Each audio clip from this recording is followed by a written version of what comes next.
नमस्कार, तारा न्यूजच्या आणखी एका खास मुलाखतीमध्ये आपलं सगळ्यांचं स्वागत. खरं तर कोल्हापूर म्हणजे माणुसकी आणि माणुसकी म्हणजे कोल्हापूर हे काय वेगळं सांगण्याची गरज नाही. या कोल्हापूरमध्ये कला, क्रीडा, शिक्षण, सहकार, समाजकारण, राजकारण, पर्यटन, ऐतिहासिक वारसा आणि संस्कृती अशा विविध गोष्टींनी समृद्ध असलेल्या या कोल्हापूरमध्ये माणुसकी खातीर अनेक सामाजिक कार्यांमध्ये अग्रेसर असणारे क्वचितच व्यक्तिमत्व आता सध्याच्या घडीला आपल्याला बघायला मिळतात. कारण वेळ बदलत जाते तसा काळ बदलत जातो आणि जशी वेळ बदलली आहे तसंच समाजकारणाचं रूपांतर सध्या राजकारणामध्ये मोठ्या प्रमाणात आपल्याला बघायला मिळत आहे. आज आपल्यासोबत आपल्या तारा न्यूजच्या स्टुडिओमध्ये असेच एक सामाजिक कार्यकर्ते आपल्यासोबत आहेत. सर्वप्रथम मी रविकिरण गवळी सर यांचं तारा न्यूजच्या या स्टुडिओमध्ये खूप खूप स्वागत करतो. सर, तुमचं खूप स्वागत आहे. आज तुम्ही आमच्या तारा न्यूजच्या स्टुडिओला आज भेट दिलीत.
तर सर, पहिला प्रश्न मला तुम्हाला विचारायचा वाटतो.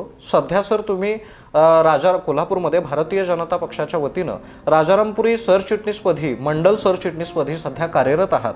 मला सांगा सर की समाजकारणातनं राजकारणापर्यंतची सुरुवात कशी झाली एकंदरीत? YP पवारनगर मित्रमंडळामध्ये 2005 सालापासून मी कार्यकर्ता म्हणून कार्यरत आहे आणि 2010ला मला YP पवारनगर मित्रमंडळ कार्यकारी अध्यक्षपदाची ज्यावेळेला जबाबदारी दिली तिथूनपासून माझी खरी सामाजिक कार्याची सुरुवात माझी झाली. आणि ते करत असताना कुठं तर राजकारणाचा काय तर आपल्याला सपोर्ट लागतोय. त्या पद्धतीनं भारतीय जनता पार्टी पक्षाने मला सप्टेंबर 2023ला राजारामपुरी सरचिटणीस पदाची जबाबदारी दिली. मग सर, एकंदरीत सांगा मला की सरचिटणीस पदावरती आता तुम्ही कार्यरत आहात, पण ज्यावेळी सामाजिक कार्याची एकंदरीत सुरुवात झाली त्यावेळी खरं तर कोल्हापूरमध्ये आजही काही प्रश्न भेडसावणारे आहेत जे की कितीतरी वर्ष तेच प्रश्न भेडसावतात. म्हणजे अनियमित पाणी पुरवठा अजून सुद्धा कुठं ना कुठेतरी कोल्हापूरच्या कानाकोपऱ्यामध्ये क्वचित प्रसंगी का असताना आपल्याला बघायला मिळतोय. कचरा उठावाचा प्रश्न आहे. बऱ्याच ठिकाणी कचरा हे केला जात नाही, अजून गोळा करून व्यवस्थित त्याची विल्हेवाट लावली जात नाही. त्यावेळी पण तुम्ही काम करण्यास सुरुवात केली, त्यावेळी पण असे प्रश्न काही होते का? हो, कचरा उठाव, पाण्याचा प्रश्न हा कायम भेडसावत आलेला आहे. आजपर्यंत कोल्हापूरला असा कुठलाच भाग नसेल की हा प्रश्न नसेल. कारण की आता गेली 5-7-8 वर्ष मी जे काम करत आहे त्या पद्धतीने करत असताना प्रत्येक महिलांचा प्रत्येक एरियामध्ये प्रॉब्लेम आहे. कचरा उठाव आणि पाणी ह्या दोन गोष्टी कसल्याही परिस्थितीत व्हाव्या लागतात महिलांसाठी. पण हे ज्यावेळेला मी काम करत असताना ज्या अडचणी आल्या माझ्या कारकिर्दीमध्ये, तर कचरा उठावचा प्रश्न हा आहेच, पाणी पण आहेच. पण ह्यातून कसं आहे, आमचं काम काय आहे की कोल्हापूर महानगरपालिकेला नागरिकांच्या मार्फत त्यांना इंटिमेशन देणे की कचरा उठाव वेळेवर व्हायला पाहिजे, पाणी हे व्यवस्थित यायला पाहिजे, पाणी एखाद्या दिवस नाही आलं तर टँकरनं पाणी पुरवठा करायला पाहिजे. ही जबाबदारी आम्ही पूर्ण आता या 7-8 वर्षात केलेली आहे. वेळोवेळी ज्यावेळेला अधिकारी ऐकत नसतील त्यावेळेला बऱ्याच वेळा आंदोलनही केलेले आहेत. आंदोलनाच्या मार्फत लोकांच्या समस्या ऐकून घेऊन त्या महानगरपालिकेत पोहोचोपर्यंत महानगरपालिकेने एक वेळी तर आमच्यावर केसेस पण उलट्या टाकलेले आहेत. त्या एक केसमध्ये आम्ही 10 दिवस जेल पण भोगलेले आहेत. पण ते जे काय करायचं ते आपण जनतेसाठी केलेलं आहे. नेमकी सर काय घटना घडली होती त्यावेळी? म्हणजे महानगरपालिकेच्या प्रश्नामुळे तुम्ही म्हणजे तुम्हाला हा त्रास सहन करायला लागला, म्हणजे घटना काय घडली होती नेमकी त्यावेळी? घटना अशी घडली होती 2019 साली आमच्या प्रभागामध्ये कचरा गाडी येत नव्हती. बरीच तक्रारी येत होत्या, बऱ्याच महिलांचे फोन होते. प्रत्येक भागात तोच प्रॉब्लेम होता. एक दिवस आम्ही ठरवलं बी वॉर्डमध्ये जायचं, महानगरपालिकेच्या अधिकाऱ्यांना घेराव घालायचा, त्यांच्याकडून माहिती घ्यायची, खरी परिस्थिती काय आहे ती पहिला ऐकायची आणि त्या अनुषंगाने महिलांना व्यवस्थित नियोजन होईल ह्या हिशोबानं आपण प्रयत्न करण्यासाठी आपण महानगरपालिकेत गेलो असताना तिथं आम्ही मस्टर चेक केलं. महानगरपालिकेचं अधिकाऱ्यांचं मस्टर चेक केलं. अधिकाऱ्यांचं मस्टरवर 14 जणांच्या साईन होत्या की आम्ही हजेरी मांडलेली आहे म्हणून. पण जेव्हा निदर्शनास आलं 14 कर्मचाऱ्यांनी त्यावेळी सही केली होती. सही होती मस्टरवर, पण ऑन फील्ड आम्ही जेव्हा बघितलं तर दोनच कर्मचारी काम करत होते. तो प्रश्न आम्ही विचारला. महानगरपालिकेत गेलो असताना महानगरपालिकेनं जे आम्ही प्रश्नाची उत्तरं विचारली ती आम्हाला व्यवस्थित देऊ शकल्या नसल्यामुळं त्यांनी दुसऱ्या दिवशी आमच्यावर केस टाकली. त्या दिवशी टाकली नाही, पण दुसऱ्या दिवशी आमच्यावर वैयक्तिक केस टाकली. वैयक्तिक नावानिशी टाकल्यामुळं शेवटी कायदा कुणासाठी थांबलेला नाही. कायदा हे पोलीस कर्मचारी हे कायद्याप्रमाणेच काम करणार. केस टाकली, FIR झाली, पोलीस आले, अटक करून नेली. त्यात पण आम्ही मागं राहिलेलो नाही, कारण की आम्हाला जेव्हा अटक झाली जेव्हा दुसऱ्या दिवशी भागात जशी बातमी पसरली की अटक झाली तर भागातल्या महिलांनी एवढ्या मोठ्या प्रमाणात मोर्चा काढला महानगरपालिकेवर. ठिय्या आंदोलन केलं की ही पोरं निर्दोष असताना यांना अटक का करायची, काय त्यांची चूक आहे. एवढं करत असताना जे आपण आता समाजकार्यासाठी जे आम्ही वाहून घेतले त्यामुळे जेलमध्ये गेलं काही आमचं काम काही करू देत, आमचं काम काही तटणार नाही. आम्ही ज्या पद्धतीने जोमानं काम करायचं त्या जोमानंच काम करणार आणि 90 दिवस जर का जेलमध्ये जायला लागत असेल लोकांसाठी, समाजासाठी, तर आम्ही तयार आहे. खरं तर कुठला जर सामाजिक प्रश्न आला तर त्या ठिकाणी सामाजिक कार्यकर्ते उपस्थित राहतातच, पण आता चित्र थोडं बदलायला लागलं असं म्हणूया. एक तळमळीचा जो कार्यकर्ता, सामाजिक कार्यकर्ता असतो त्याच्या पाठीमागं अशा पद्धतीनं जनता सुद्धा आज उभारायला मागं पुढे बघत नाही असं मला या ठिकाणी म्हणायला लागेल. नक्कीच बरोबर. तर सर आता सध्या भारतीय जनता पक्षाकडून राजारामपुरी मंडल सरचिटणीस हे पद सध्या या पदावरती तुम्ही कार्यरत आहात, पण जानेवारीमध्ये सुद्धा तुमची एका पदावरती निवड झाली, ती म्हणजे भारतीय जनता पार्टी विश्वकर्मा योजना जी आहे, पंतप्रधान विश्वकर्मा योजना समिती, त्यामध्ये कोल्हापूर उत्तर मतदारसंघामध्ये तुमची सहसंयोजकपदी तुमची निवड झाली आहे. मग एक्झॅक्टली सर ही योजना नेमकी काय आहे? कसं आहे, 2013 पासून माझं स्वतःचं आपले सरकार सेवा केंद्र YP पवारनगरमध्ये आहे आत्ता कार्यालय. 2013 पासून मी 2019 पर्यंत आधार कार्डचा माझ्याकडे स्वतःचं संच होते. गेली तरी 5 संच असल्यामुळे की नाही YP पवारनगर मित्रमंडळाच्या मार्फत मी ते आधार कार्डचे लोकांची कामं मी करून देत होतो. आणि असं समीकरण झालं होतं, YP पवारनगर मित्रमंडळाचं आधार कार्ड सेंटर चालू केले. म्हणजे ह्या हिशोबाने आम्ही सगळं काम केलं आणि कमीत कमी 50,000 प्लस लोकांनी आधार कार्ड मोफत माझ्याकडून काढून नेलेले आहेत. आणि त्याचा अनुभव एवढा मोठा आहे मला की 2013 पासून माझं स्वतःचा व्यवसाय आपले सरकार सेवा केंद्र आहे, जेणेकरून लोकांची जेवढी कामं करता येतील, जेवढ्या शासकीय योजना त्यांच्या घरापर्यंत पोच करता येतील, जेवढ्या वैद्यकीय योजना असतात, हॉस्पिटलचा कुणाचा तर प्रॉब्लेम येतोय, काही तर प्रॉब्लेम जे असतात लोकांचे, त्यात ह्या सगळ्या गोष्टीचा मला अनुभव बघून माझे भारतीय जनता पार्टीचे आमचे जिल्हाध्यक्ष विजय जाधव साहेबांनी माझं नाव सुचवलं तिथं की रवीला अनुभव आहे, त्याला ते द्यावं, म्हणजे ते कुठंतर सार्थकी लागेल व्यवस्थित. त्या हिशोबाने मला तिने जबाबदारी दिलेली आहे आणि ती आता व्यवस्थित मी जबाबदारी पार करत आहे. कमीत कमी आत्तापर्यंत योजना आल्यापासून 100 विश्वकर्मा योजनेचे फॉर्म मी आत्तापर्यंत फिल केलेले आहेत आणि त्यातले 70 पास झालेले आहेत. आणि बाकीचे राहिले आहेत त्यांचं व्हेरिफिकेशन होऊन त्यांना पण व्यवस्थित योजनेचा फायदा त्यांच्यापर्यंत पोहोचवी. 10 ठिकाणी चौकशी न करायला लागता, 10 ठिकाणचे कागदपत्र घेऊन फिरायला न लागता एकाच ठिकाणी सगळ्या योजनांचा आपल्याला परवाना मिळतो आपल्याला त्या ठिकाणी तुमच्या सेवा केंद्रामध्ये. खरं तर ही खूप चांगली गोष्ट आहे कोल्हापूरच्या दृष्टीनं, कारण शासकीय खरोखर एक गोष्ट बोलावी लागेल मला या ठिकाणी की शासकीय योजना हा खूप लोकांना शासकीय योजनांच्या बद्दल खूप गैरसमज आहेत की त्या ठिकाणी फिरायला लागतं, सगळ्यांना विचारायला लागतं, येरजाऱ्या माराव्या लागतात.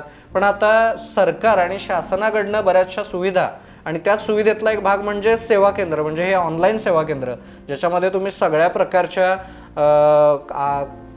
प्रकारचे परवाने काढू शकता, काही योजनांच्या बद्दलचे जे कार्ड असतात ते सुद्धा काढू शकतात. बरोबर. समाजाच्या तळागाळामध्ये जाऊन सुद्धा जो सामाजिक कार्यकर्ता कामं करतो आणि त्या सामाजिक कार्यकर्त्याला ज्यावेळी एखाद्या पदानं सन्मानित केलं जातं, पदभार दिला जातो, त्यावेळी नेमकी काय भूमिका असते सर? हां, ज्यावेळेला मी पक्षात गेलो, मला वाटलं नव्हतं एवढ्या लवकर मला पद देतील. पण माझं काम बघून, माझं मागचा इतिहास बघून मला भारतीय जनता पार्टी सरचिटणीस राजारामपुरी मंडलचं पद देण्यामागचं कारण म्हणजे माझं मागचं काम जे कार्य जे केलं होतं त्यांच्यासमोरच होतं. आणि सगळ्यात महत्त्वाचं काय माहिती आहे, पद घेऊन घरी न बसता त्या पदाचा पुरेपूर उपयोग करून लोकांच्या ज्या समस्या आहेत त्या सोडवण्यासाठी त्या पदाचा उपयोग होणं गरजेचं आहे, असं माझं मत आहे. आणि त्या पद्धतीनंच माझं आता कार्य सुरू आहे.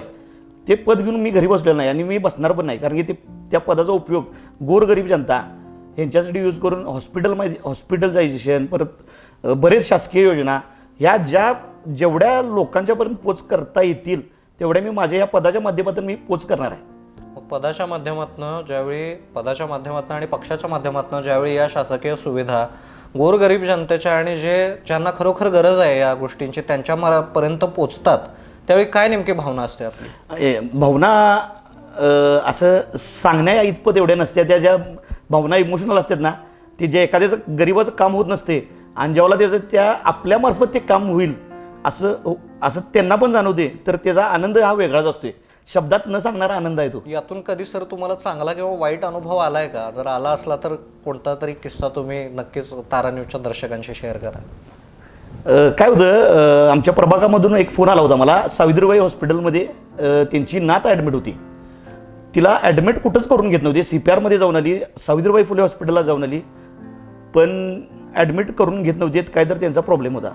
मला फोन आला, अनोळखी नंबरवरून फोन आल्यावर जसं रोजच्या रुटीनमध्ये मी असते त्या पद्धतीनं मी गेलो, माहिती घेतली, मॅडमना रिक्वेस्ट केली, सगळं सांगितलं, ॲडमिट करून घेतलं. आणि ॲडमिट करून घेतल्यानंतर संध्याकाळी तिचा प्रॉब्लेम सॉल्व म्हणजे तिच्या नातूला मुलगा झाला.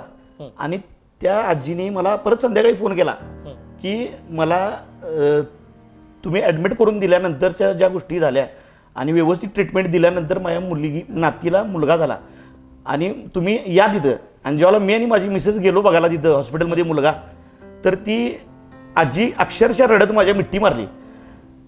ते जे आनंद माझ्या मनात राहिला ते अजून मी आयुष्यात कधी विसरू शकत नाही. आणि ते एक भावनिकच गोष्ट होती ती माझ्यासाठी. अशा अनुभवातनं खरं तर आपल्याला अजून काम करायला ऊर्जा मिळते. त्यामुळं जेवढं लोकांसाठी करता येईल तेवढं करायचं, हा एकच उद्देश आहे माझा, बस, बाकी काय नाही. आपल्याला करिअर करण्यासाठी बाकी सगळ्या गोष्टी होत्या कोल्हापूरमध्ये उद्योग करू शकत होतात किंवा अजून काही नोकरी करू शकत होतात, काही करू शकत होतात. तर तुम्हाला ह्यामध्येच पडायचं असं का वाटलं? एकदम ह्यामध्ये काय गोष्ट होते की बाबा एखाद्या कार्यकर्त्याला सामाजिक कार्याची भुरळ पडते? सामाजिक कार्याची भुरळ पडण्याचं कारण म्हणजे माझे जे थोरले मामा आहेत अशोकराव माने शिरोळचे, मी त्यांना बघून मोठं झालो आत्तापर्यंत. ज्यावेळेला त्यांची परिस्थिती हलाखीची असताना त्यांना मी फॉलो करतोय, ते आत्तापर्यंत फॉलो करतोय त्यांना. गरीब परिस्थितीतून त्यांनी जे मात करून जे काय केले लोकांसाठी, आणि ते आता पूर्ण कोल्हापूर जिल्ह्याला माहीत आहे काय काम केलं आणि काय आणि त्यांची परिस्थिती काय. पण ते करत असताना मला ॲक्च्युली त्यांना फॉलो करायचं होतं आणि मला त्यांच्या पद्धतीनंच नाव करायचं आहे कोल्हापूर जिल्ह्यामध्ये. तेवढं मोठं नाव काय होणार नाही, पण माझा प्रामाणिक प्रयत्न आहे की कोल्हापूरसाठी जनतेसाठी जेवढं करता येईल तेवढं करण्याचा माझा पूर्ण मानस आहे. आणि अशोकराव मामांचं नाव कसं आहे त्या पद्धतीने नाव आपलं ठेवायचं आहे. तर अजून एका वेगळ्या मुद्द्याकडे आपण वळणार आहे. कोल्हापूरमध्ये गणेशोत्सव मोठ्या प्रमाणात साजरा होतो. कोल्हापूरकर आणि सण एक इमोशन आहे या दोन गोष्टीत, आणि त्यात गणेशोत्सव म्हणलं की वेगळीच ऊर्जा या वातावरणात लीन झालेली आपल्याला सगळ्यांना दिसते. तर कोल्हापूरमध्ये एक ज्यावेळी लहान गणपती, आपले घरचे गणपती विसर्जित होतात, त्यानंतर कोल्हापूरमध्ये पूर्ण शहरामध्ये आणि पूर्ण जिल्ह्यामध्ये वेगवेगळ्या मोठ्या गणेशोत्सवामध्ये, लहान मोठ्या गणेशोत्सवांच्या मंडळांमध्ये आरास केली जाते, डेकोरेशन केलं जातं, सीन बनवले जातात, काही ठिकाणी नाटक सुद्धा रचले जातात. तर एक कोल्हापूरकरांचा एक ठराविक रूट आहे कुठं गणपती बघायला जायचं. तर राजारामपुरी आहे, बावडा आहे, शाहूपुरी आहे, उद्यमनगर आहे. पण आता सध्या अजून एक गोष्ट काही वर्ष मी ऑब्झर्व करायला लागलोय, ते म्हणजे की लोक म्हणतात आता सगळं कोल्हापूरचं फिरून झालं, अगदी राजारामपुरीपासून ते रंकाळ्याच्या टोकापर्यंत सगळं बघून झालंय, आता आपण वायपी पवार नगरला जाऊया. नेमका काय विषय आहे आपल्या मंडळाचा? त्याचं कारण म्हणजे असं आहे, 2017 साली आमच्या मंडळानं ज्यावेळेला मला अध्यक्षपद दिलं त्यावेळेला आम्ही ठरवलं की मूर्ती आपण मुंबईतून आणायची. काही झालं तर मूर्ती मुंबईतून आले. मुंबईमधले कारागीर आहेत कृणाल पाटील दादा, हे महाराष्ट्रातले प्रसिद्ध मूर्तिकार आहेत. तिथं जायचं, त्यांना भेटून त्यांना सगळं ठरवून आपण आणायची. पण ही जे आम्ही ज्यावेळेला सुरुवातीला आम्ही गेलो, अशक्य गोष्ट होती. कारण की एकतर मुळात आमचं मंडळ आहे YP पवारनगर एरियामध्ये, इंडस्ट्रियल एरियामध्ये, आणि पूर्ण कोल्हापूर शहराच्या बाहेरच गिंतलं जाते थोडक्यात, आउटसाईड होतं. आणि त्या पद्धतीने कनी तिथं आमच्या आत्तापर्यंत कनी मूर्ती बघायला, जे 2017च्या अगोदरपर्यंत मूर्ती बघायला येणं म्हणजे कनी लोकांना अवघडच होत होतं. कारण की बघण्यासारखं काय नव्हतं आमच्या एरियामध्ये. पण आम्ही ठरवलं की 2017ला आपण जेव्हा अध्यक्षपद मला दिलं की आपण मूर्ती ही कोल्हापूरमध्ये कुठेही बघायला मिळायला नसायला पाहिजे. ह्या पद्धतीनं आपण मंडळासाठी मूर्ती यावर्षी बुक करायची. त्या पद्धतीनं पोरांनी एवढा सपोर्ट केला की YP पवारनगर मित्रमंडळाचा कार्यकर्ता हा, तुम्हाला पटणार नाही, लहान मुलगा पण स्वतःचं पॉकेट मनी साठवून 2017ला पैसे आमच्यापर्यंत पोच केले पोरांनी. आणि ठरवलेलं की 2017ला कृणाल पाटील दादांची मूर्ती कोल्हापुरात ही आणायची. आणि ज्यावेळेला कोल्हापूरमध्ये ज्यावेळेला मूर्ती आम्ही आणली, मूर्ती 15 दिवस अगोदर आणली, पण मूर्ती बघायला हजारो पब्लिक आले होते, पण मूर्ती पॅक होती. एवढा उत्साह पोरांच्यात होता, कोल्हापूरमध्ये एवढा उत्साह होता लोकांच्यात. तावडे हॉटेल पॅक झालं होतं, पण मूर्ती ती काय लोकांना दिसली नाही. मूर्ती 15 दिवस मूर्ती ज्यावेळी मूर्तीला दर्शनाला अवेलेबल नव्हती, मग एकदम गणेशोत्सव सुरू झाला, ज्यावेळी तुम्ही दर्शनासाठी मूर्ती खुली केली, त्यावेळी मग 100% गर्दी जमली असणार. गर्दी म्हणजे भव्य प्रमाणात कोल्हापूरमध्ये प्रथम भव्य प्रमाणात आगमन सोहळा YP पवारनगर मित्रमंडळाने सुरू केला बिंदू चौकमधून. गणेश जयंतीच्या 15 दिवस अगोदर आम्ही मूर्ती मंडपात आणून विराजमान करतोय. 15 दिवस अगोदर जेव्हा बिंदू चौकमध्ये मूर्ती आम्ही जेव्हा ओपन केली सगळ्यांसाठी, हजारो पब्लिक होतं. मला वाटते बहुतेक अख्खं कोल्हापूर आलं होतं मूर्ती बघायला. या पद्धतीची आम्ही मूर्ती केली होती. तिथून आजपर्यंत 2024 आता लागले, आजपर्यंत मूर्ती आत्ता पण मंडळाची पोरं अजून येतात की बाहेरच्या मंडळाची पोरं की अजून मूर्ती तुम्ही बुक केली की नाही मुंबईची म्हणून हे विचारला अजून येतात. याबद्दलचं एक समाधान वेगळंच वाटते. कारण की पूर्वी काहीच विचारत नव्हती आमच्या मंडळासाठी, पण आता जे गणपतीसाठी आपलं मंडळ जे आहे आता एवढं की हे सगळं श्रेय आमच्या मंडळाच्या प्रत्येक कार्यकर्त्याचं श्रेय आहे. नक्कीच, कारण मूर्ती जर तुम्ही ती बघितलात, YP पवारनगर मित्रमंडळाची अत्यंत मनमोहक अशी मूर्ती आहे. आणि खरोखरच कोल्हापुरात ही मूर्ती दुसरीकडे कुठं बघायला मिळत नाही, कारण ह्या मागचे कष्ट पण वेगळे असतात. खरं तर 1-2 महिना आधी तयारी करायची, 15 दिवस आधी जाऊन ती मूर्ती मुंबईकडून, म्हणजे साधारण 400 किलोमीटरचं जवळपास अंतर आहे, तिथनं ती मूर्ती कोल्हापुरात आणायची, तसा आगमन सोहळा करायचा, परत त्यानंतर ती मूर्ती बसवून मग मंडप बांधायचा. खरं तर मोठ्या मूर्तींना बसवण्यासाठी हीच पद्धत कोल्हापूरमध्ये तर वापरली जाते. पहिला मूर्ती आणली जाते, ती झाकून व्यवस्थित ठेवली जाते, त्यानंतर मंडप बांधला जातो. भव्य दिव्य मंडप या मंडळातर्फे बांधला जातो, जेणेकरून जे दर्शन घ्यायला लोक जे येणार असतात तर त्यांच्यासाठी व्यवस्थित सुविधा व्हावी. हो बरोबर. सध्या लोकसभा निवडणुकीचं बिगुल वाचताना आपल्याला दिसतंय. प्रचंड प्रमाणात रणधुमाळी झाली असं म्हणायला काही हरकत नाही. लोकसभा निवडणूक होईल, त्यानंतर विधानसभा निवडणूक होईल, त्यानंतर आपल्या कोल्हापूरची महानगरपालिकेची सुद्धा निवडणूक लागणार आहे. तर तुमची इच्छा आहे का की या निवडणुकीमध्ये उभारण्याची इच्छा आहे का तुमची? महानगरपालिकेचे इलेक्शन लढवण्याची माझी पूर्ण इच्छा आहे. आणि आता गेली 5 वर्ष आम्ही त्या पद्धतीने तयारीच करत आहे.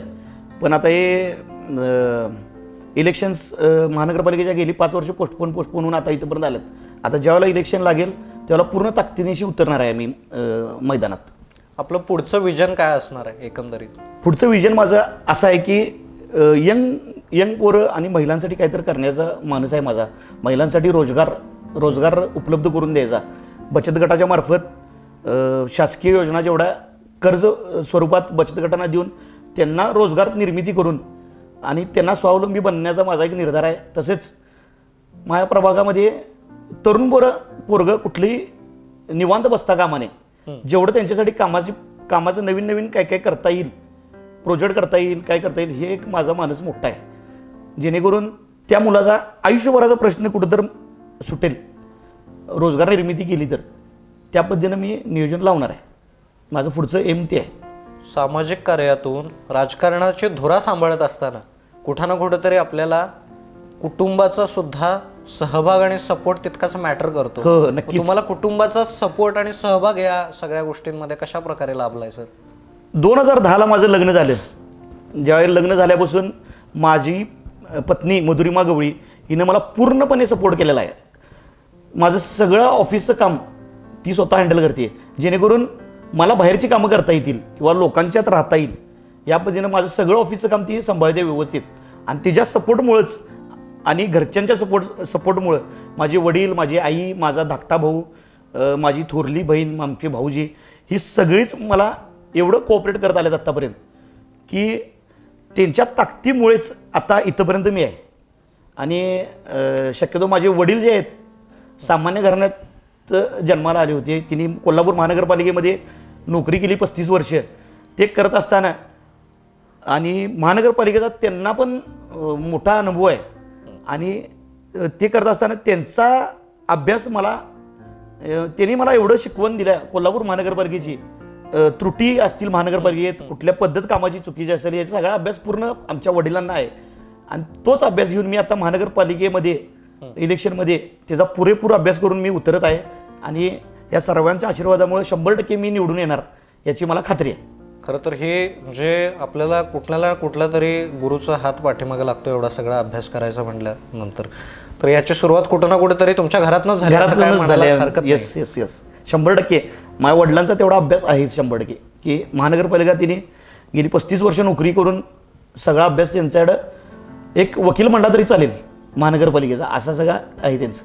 भारतीय जनता पार्टीने मला जी संधी दिलेली आहे आता सरचिटणीस पदाची राजारामपुरी त्याच्या अनुषंगाने मला कोल्हापूरकरांना आव्हान करायचं आहे की देशाचे पंतप्रधान नरेंद्र मोदी साहेब यांनी ज्या योजना आत्तापर्यंत जाहीर केलेल्या आहेत त्याची पूर्ण माहिती जर का तुम्हाला पाहिजे असेल तर माझं स्वतःचं आपले सरकार सेवा केंद्र आहे किंवा तुमच्या जवळपास नजदीक कुठलं सेवा केंद्र असेल तिथंही तुम्ही गेला तर तुम्हाला ती पूर्ण मिळू शकते. आणि कुणाला काही शंका असेल माझ्या सेंटरला येऊन तुम्ही माहिती घेऊ शकताय. शासकीय योजना पूर्ण तुम्हाला त्याचा लाभ होतोपर्यंत तुम्हाला सहकार्य केलं जाईल. आणि विश्वकर्मा योजनेमध्ये आता जे मोदी साहेबांनी 1 लाख रुपये लोनचं जे नियोजन शासकीय योजनेत आता चालू केलेलं आहे त्याचं आता उत्तर मतदारसंघातला मला संयोजक केल्यामुळं ती अथॉरिटी असल्यामुळं मी आणि तुम्हाला सहकार्य डबल पद्धतीनं करीन आणि तुम्हाला योजनेचा पूर्णपणे लाभ होतोपर्यंत तुम्हाला मी मदत करीन. आणि मला भारतीय जनता पार्टीचे आभार मानायचे आहेत की त्यांनी मला ही मोठी संधी मला चालून दिली की कमी वेळेत चांगलं पद मला दिलं तिने आणि त्याचा पुरेपूर कोल्हापूरकरांसाठी ह्याचा उपयोग कसा करता येईल हेच मी बघणार आहे. आणि शासकीय योजना तुमच्यापर्यंत कशा पोच होतील आणि तुम्हाला पूर्ण सहकार्य कसं लाभेल हेच मी त्या अनुषंगाने मी आता तुम्हाला जाहीर आव्हान करत आहे की तुम्ही त्या योजनेचा लाभ 100% घ्या. शासकीय योजना म्हणजे तुम्हाला वाटत असेल की 100 वेळा फेऱ्या मारा लागत असतील ते नुसतं सरकार आव्हान करते. तुम्ही माझ्या सेंटरला येऊन तुम्ही एकदा व्हिजिट करून या. तुम्हाला त्या 100% योजना मिळवून द्यायचा प्रयत्न मी प्रामाणिकपणे तुमच्याशी करेन. YP पवारनगर मित्रमंडळाच्या शेजारीच माझं आपली सरकार सेवा केंद्र आहे. गेली 10 वर्ष माझं ऑफिस तिथं आहे. तुम्ही तिथं येऊन व्हिजिट देऊन जाऊ शकताय. तुम्हाला सगळी माहिती सविस्तर मिळेल तिथं शासकीय योजनेची. सर विश्वकर्मा योजना जी आहे मी असं ऐकलं की ज्यांचं हातावरचं पोट आहे जे कारागीर आहेत जे चप्पल बनवतात किंवा कोणत्या तरी बऱ्याच गोष्टीत लाकडाचं काम करतात, सुतार काम करतात, लोहार काम करतात त्यांच्यासाठी खरं तर ही योजना आहे. म्हणजे त्याबद्दल सर आपल्या दर्शकांना थोडी माहिती सांगा. 17 ते 18 प्रकारचं लोकांसाठी लोन आहे. जसं की चर्मकार बांधव, लोहार, सुतार, गवंडी या लोकांसाठी ही योजना आहे. 1 लाख रुपये तुम्हाला आता सुरुवातीला मिळतात. 18 महिन्यात तुम्हाला ती परतफेड करायची आहे. 5% व्याजदराने पैसे मिळतात आणि व्यवस्थित परतफेड केल्यानंतर 18 महिन्यानंतर परत तुम्हाला 2 लाख रुपये टॉपअप त्यामध्ये मिळणार आहे. ही योजना एवढी चांगली आहे की त्याचा खरोखर तुमच्या भविष्यासाठी तुमच्या उद्योगधंद्यासाठी त्याचा पुरेपूर उपयोग होणार आहे. त्यामुळं मी तुम्हाला सांगत आहे की ती योजना तुम्ही एकदा येऊन आमच्या इथं रजिस्टर करा किंवा तुमच्या जवळपास कुठलं सेंटर असेल तिथं रजिस्टर करा. त्याचं ॲप्रूव्हल करायचं काम आमच्या पद्धतीनं आम्ही प्रामाणिकपणे करतो. तर आज कोल्हापूरच्या नागरिकांना आणि विशेषतः कोल्हापूरच्या तरुणांना तारान्यूजच्या या मुलाखतीच्या माध्यमातून काय संदेश द्याल सर? तरुण मुलांना मी संदेश द्यायचा एवढंच सांगेन की आत्ता जे सोशल मीडिया जे आहे, आत्ता जे वातावरण आहे सोशल मीडियाचं हे जेवढं चांगलं तितकंच वाईट आहे. शक्यतो चांगल्या उपयोगासाठी सोशल मीडियाचा उपयोग तुम्ही करा असं मी तरुण मुलांना सांगेन. बऱ्याच गोष्टी असतात, आईवडील आपापल्या कामात असतात, लक्ष देऊ शकत नाहीत, पण पोरांनी त्याचा गांभीर्याने विचार करून पुढची पावलं उचलावीत हाच माझा एक एम आहे. आणि तुम्ही जे शिक्षण क्षेत्र निवडलेलं आहे तरुण पोरांनी, त्यांनी 100% त्यात झोकून घेऊन त्यांनी केलं तर यश हे 100% आहे. त्यामुळं दुसरं कोणतंही न करता की आपल्याला जे एम आहे ते एम पूर्ण करायचं, आईवडिलांचं स्वप्न पूर्ण करायचं आहे, हेच हेतू डोक्यात ठेवून तुम्ही केला तर अवघड कुठलीही गोष्ट नाही. हाच हेतू मला फक्त तरुण मुलांना सांगायचा आहे. तर कोल्हापूरच्या नागरिकांना आणि जनतेला काय सांगाल आज आपल्या तारा न्यूजच्या माध्यमातून? कोल्हापूरच्या जनतेला सांगणं एवढंच आहे, तुम्हाला जर का बदल घडवायचा असेल तर सुरुवात ही पहिला स्वतःपासून करा. बऱ्याच गोष्टी सामाजिक करायच्या असतात, दुसऱ्यावर विसंबून न राहता स्वतः आपण पुढवून स्वतः इनिशिएटिव्ह घेऊन केला तर अवघड कुठल्याही गोष्टी नाहीत. आपल्याला स्वच्छ आणि सुंदर कोल्हापूर ठेवायचं असेल तर प्रामाणिकपणे तुम्ही स्वतः एक प्रयत्न जर का केला की कसं व्यवस्थित ठेवता येईल तर अवघड काय नाही. स्वच्छ आणि सुंदर कोल्हापूर हा कायमचाच राहील आपला. तर सर, आज आमच्या स्टुडिओमध्ये येऊन इतकी छान माहिती दिलीत, तुमचा एकंदरीत प्रवास आमच्या दर्शकांशी शेअर केला, त्याबद्दल मी तुमचे खूप खूप आभार मानतो. धन्यवाद. तुम्ही तारा न्यूजनी मला ही संधी दिली, बोलवलात, त्याबद्दल मी सर्वांचा आभारी आहे. धन्यवाद. धन्यवाद सर. तर हे होते माननीय रविकिरण गवळी सर, भारतीय जनता पक्षाचे राजारामपुरी मंडल सरचिटणीस. तर आपण पुन्हा एकदा एका नव्या एपिसोडमध्ये भेटणार आहोत अशाच एका स्टोरीमध्ये. तोपर्यंत पाहत रहा तारा न्यूज. धन्यवाद.